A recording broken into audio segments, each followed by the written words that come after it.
Crisis. President Donald Trump's abrupt departure from the G7 gathering in Canada has triggered fresh speculations about Washington's true intentions regarding the escalating conflict between Israel and Iran. While French President Emmanuel Macron claims Trump proposed a ceasefire deal, the United States president flatly denies it, leaving the world to wonder. Is diplomacy on the table? Or is something else unfolding behind closed doors? Well, as we delve into the details, this and many more will be explored in today's Flash News. Good afternoon and welcome. I am Star Smart. Let's begin.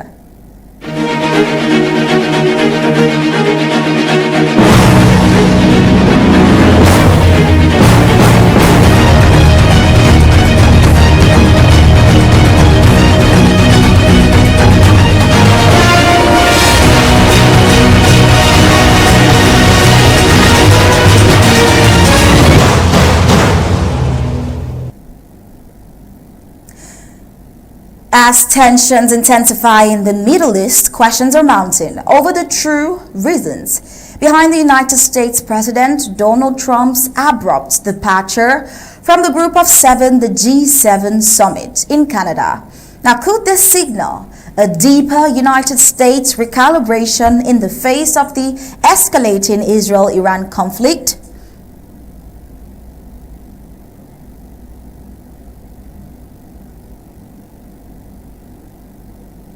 Probably see what I see, and I have to be back as soon as I can.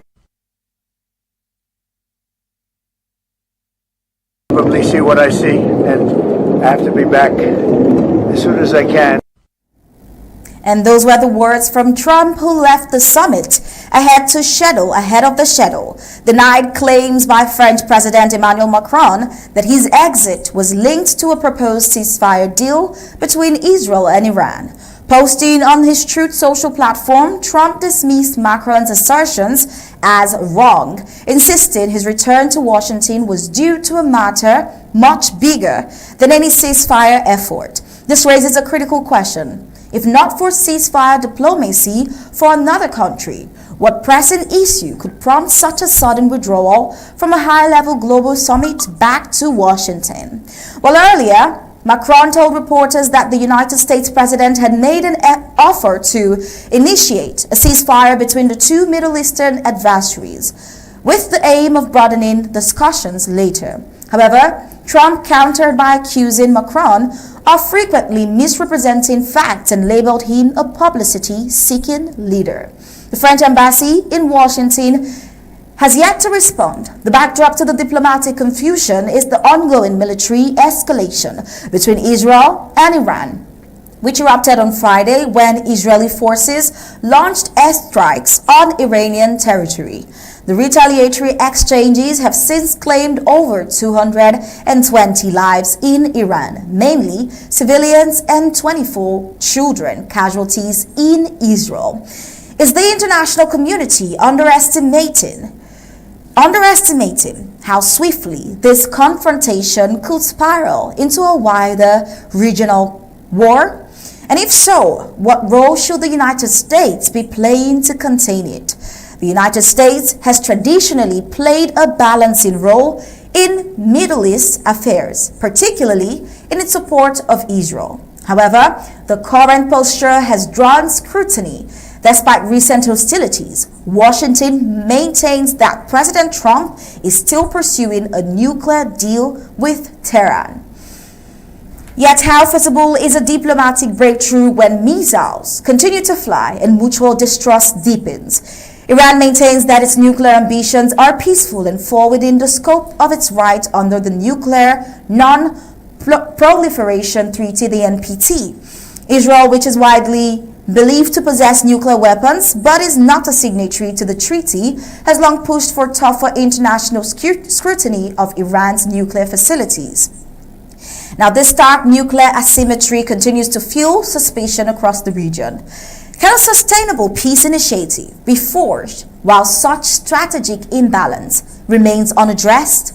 Well, as the G7 summit concludes without a unified stance on the Middle East crisis, global attention turns to Washington, whether Trump's return signals a pivot to behind-the-scenes diplomacy or something more strategic remains to be seen. Away from the Middle East, we see Kyit hit by one of the deadliest attacks since 2022, with dozens killed and injured. And we ask the question, what does Russia aim to achieve by intensifying strikes on Ukrainian cities, even as diplomatic efforts inch forward?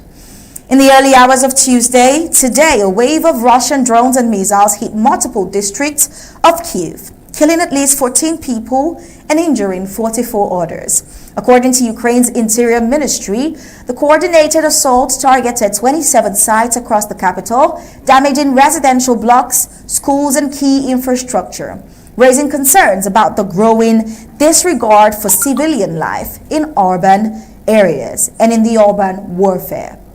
Is Moscow ramping up psychological warfare as a tactic amid diplomatic deadlock? Well, authorities reported that a ballistic missile struck a 9-story apartment in Kyiv's Solomensky, the district, demolishing part of the building. Now, emergency workers continued searching the rubble into the morning, hoping to find survivors. Among the dead was a 62-year-old United States citizen, killed by shrapnel while in his home near a medical response zone. Kyiv's mayor, Vitaly Klitschko, confirmed the attack marked one of the largest aerial offensive on Kyiv since Russia's launch its full-scale invasion in February 2022. Now, as air raid sirens blare for more than 7 hours, residents took shelter while the sky lit up with intercept explosions and incoming projectiles. Beyond Kyiv, additional attacks were recorded. A region outside the capital saw 1 person injured, while 13 others were wounded in the southern city of Odessa, where drone strikes added to the growing toll of destruction.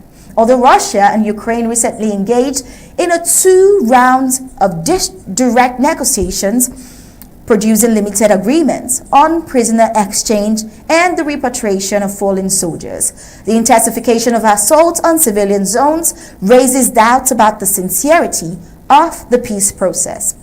Could this be a signal that Moscow seeks leverage through escalation?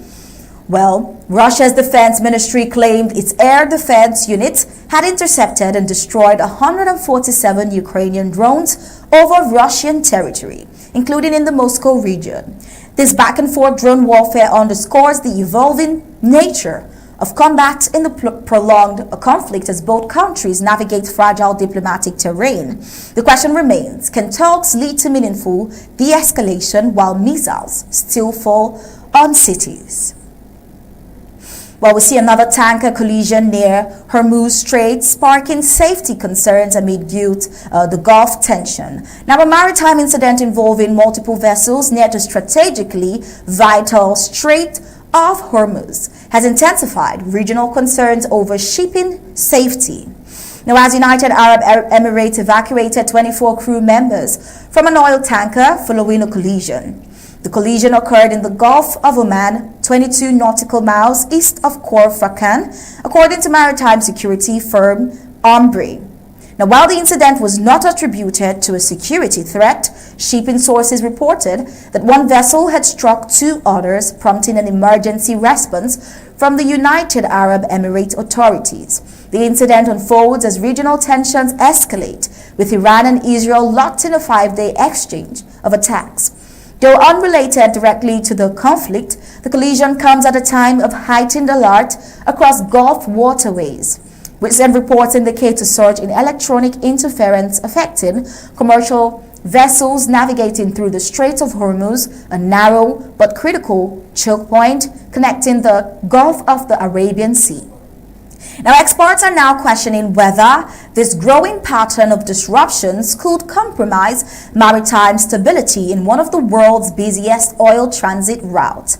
Roughly a fifth of global oil supply flows through the Strait daily, with estimates ranging between 17.8 million and 20.8 million barrels of crude oil, condensate and refined fuels passing through from early 2022 to May 2025, according to energy analytics firm Vertexa.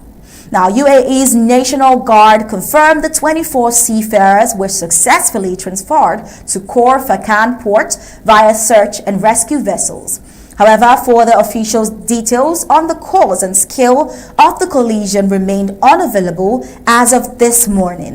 Now, with rising geopolitical tensions and navigational risk, how secure is the future of global oil transit through the Hormuz Strait? Well, the coming days would justify that. But this is, well, we'll be drawing the curtains on today's flash news to a close. Do remember, we'll be bringing you untold stories from the home front at the top of the hour, 8 p.m. And until then, do have a pleasant day.